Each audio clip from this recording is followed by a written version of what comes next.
Hello everyone, welcome back to Soundarya job information. இன்னைக்கு நம்ம share பண்ண போகிற ஜாப் அப்படின்னு பார்க்கும்போது பெல் எஜுகேஷ்னல் இன்ஸ்டியூட்லேருந்து ரிலீஸ் பண்ணியிருக்க ரீசன்ட் நோட்டிஃபிகேஷன். ஸோ பெல் அப்படின்னு பார்க்கும்போது நிறையா கேட்டகரி இருக்குது. அதில் இன்னைக்கு நம்ம ஷேர் பண்ணியிருக்குது எஜுகேஷ்னல்லேருந்து வந்திருந்த ரீசன்ட் நோட்டிஃபிகேஷன் தான். ஸோ கண்டிப்பாக இது ஒரு பிக் ஆப்பர்ச்சுனிட்டி அப்படின்னு தான் சொல்ல முடியும். பெல் எஜுகேஷ்னல் இன்ஸ்டியூட்லேருந்து 7 வகையான ஜாப் ரிலீஸ் பண்ணியிருக்காங்க. அதுக்கான சேலரி, என்னென்ன போஸ்ட், என்னென்ன டிகிரி படிச்சிருக்கணும் அப்படின்றத ஒன் பை ஒன் பார்க்கலாம். Educational institute. ஸோ இதில் ரீசெண்டாக 7 வகையான போஸ்டர் ரிலீஸ் பண்ணியிருக்காங்க. Nursery teacher, primary teacher, graduate primary, trainee graduate teacher, lecturer, post graduate அப்படின்னு சொல்லிட்டு நிறைய கேட்டகரிஸ் கொடுத்துருக்காங்க. அட்மினிஸ்ட்ரேஷன் ஆஃபீஸ் அசிஸ்டன்ட், அதுக்கடுத்து ஆஃபீஸ் அசிஸ்டன்ட் அப்படின்னு சொல்லிட்டு மொத்தம் 7 கேட்டகரியில் இந்த ஜாப்க்கு நோட்டிஃபிகேஷன் ஷேர் பண்ணியிருக்காங்க. ஒன் பை ஒன் இத்தனை காலி பணியிடங்கள் அப்படின்றதை மென்ஷன் பண்ணியிருக்காங்க, இன்க்ளூடிங் சேலரி. ஸோ இதுக்கெல்லாம் என்ன படிச்சிருக்கணும் அப்படின்னு சொல்லியிருக்காங்க. பேசிக் டிகிரிலேருந்து ஸ்டார்ட் பண்ணி மாஸ்டர் டிகிரி, அதுக்கடுத்து டிப்ளமோ படிச்சிருந்தாலும் ஓகே அப்படின்றத ஒன் பை ஒன் ஸ்ப்ளிட் பண்ணியிருக்காங்க. ஃபர்ஸ்ட் இந்த ஜாப் எங்கேருந்து ரிலீஸ் பண்ணியிருக்காங்க அப்படின்னு பார்க்கும்போது பெல் எஜுகேஷன் இன்ஸ்டியூட் நிறைய இடத்துல இருக்குது. இது ரிலீஸ் பண்ணியிருக்கிறது பெங்களூர் தான். ஸோ பெங்களூரில் இருக்கக்கூடிய இன்ஸ்டியூட், அதாவது எஜுகேஷன் ஸ்கூல்லேருந்து இந்த ஒரு நோட்டிஃபிகேஷன் ஷேர் பண்ணியிருக்காங்க. ஃபர்ஸ்ட் நர்சரி டீச்சருக்கு ஒரே ஒரு காலி பணியிடம், எந்த டிகிரினாலும் ஓகே. சேலரி 18,700 ஸ்டார்ட் ஆகுது. நெக்ஸ்ட் ப்ரைமரி டீச்சர் காலி பணியிடம் 2, சேலரி 18,700.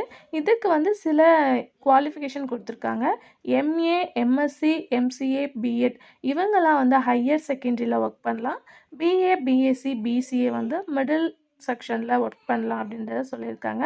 கிராஜுவேட் ப்ரைமரியில் மொத்தம் 5 காலி பணியிடங்கள் இருக்குது. இதுக்கு மாஸ்டர் டிகிரி வித் பிஎட் படிச்சிருக்கணும்னு சொல்லியிருக்காங்க. சேலரி 21,350.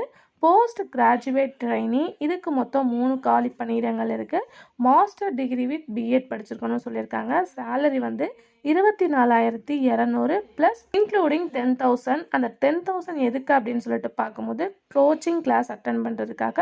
இன்க்ளூடிங் மொத்தம் டோட்டல் 34,200 சேலரியாக கொடுப்பாங்க.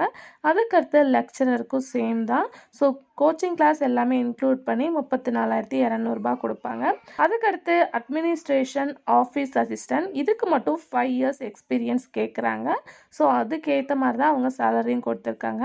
நெக்ஸ்ட்டு ஆஃபீஸ் அசிஸ்டண்ட்டுக்கு BCom with knowledge of computer படிச்சுக்கணும். இதுக்கு எனி டிப்ளமோ இருந்தாலும் ஓகேன்னு சொல்லியிருக்காங்க. சேலரி 16,250. மொத்தம் டோட்டலாக 37 காலி பணியிடங்கள் இருக்குது. ஸோ இந்த ஜாப்க்கு அப்ளை பண்ணுறது ஆஃப்லைன் தான். ஸோ நோட்டிஃபிகேஷன் லிங்க்கை செக் பண்ணி பாருங்கள், ஒன் பை ஒன் ரீட் பண்ணுங்கள். ஸோ அவைலபிளாக தமிழ் கிடையாது, பட் இங்கிலீஷ், ஹிந்தி, மேட்ரிக்ஸ் எல்லாமே இருக்குது. ஸோ ஓரளவு வெளியே போய் ஜாப் பண்ணணும்னு நினைக்கிறவங்களுக்கு இது ஒரு சூப்பரான ஆப்பர்ச்சுனிட்டி. ஸோ அப்ளை பண்ணதுக்கு ஆஃப்டர் ஒரு ரைட்டன் எக்ஸாம் அண்ட் இன்டர்வியூ இருக்கும். ஸோ இதுக்கு செலவு, அதாவது இன்டர்வியூ அட்டன் பண்ணுறது, எக்ஸாமுக்கு எல்லாமே அவங்க எந்த ஒரு காஸ்ட்டும் செலவு பண்ண மாட்டாங்க. ஒன்லி அவங்களோட ஓன் காசு தான் செலவு பண்ணணும், அதாவது உங்களோட சொந்த பணத்தை தான் செலவு பண்ணணும் அப்படின்றத ஸ்ட்ரிக்டாக மென்ஷன் பண்ணியிருக்காங்க. ஸோ இந்த ஸ்கூல் எங்கே இருக்குது அப்படின்னு பார்க்கும்போது அவங்களும் அட்ரஸை ஷேர் பண்ணியிருக்காங்க. Secretary Bell high school building, ஜவஹர்லி, பெங்களூர் 560013. ஸோ இந்த அட்ரஸ்க்கு தான் நம்ம ஃபார்ம் ஃபில் பண்ணி சென்ட் பண்ணணும். அந்த ஃபார்மோட லிங்க்கு கீழே நோட்டிஃபிகேஷனில் இருக்குது. இது ஒரு குட் ஜாப் தான், பட் இது ஒரு டெம்ப்ரவரியான ஜாப். ஸோ இப்போதைக்கு இது யாருக்கு சூட்டபிள் ஆகும் அப்படின்னு சொல்லிட்டு பார்க்கும்போது இந்த மாதிரி பேசிக் டிகிரி முடித்தவங்க, ஆல்ரெடி டிகிரிலே நிறைய லாங்குவேஜும் படிச்சிருப்பாங்க. ஸோ வெளியில் போய் ஒர்க் பண்ணணும், இப்போ நமக்கு இந்த ஜாப் கிடச்சா போதும்னு நினைக்கிறவங்க கண்டிப்பாக இந்த ஜாபை ட்ரை பண்ணலாம். எந்த வித டவுட்டாக இருந்தாலும் கமெண்டில் கொஸ்டின் கேளுங்க.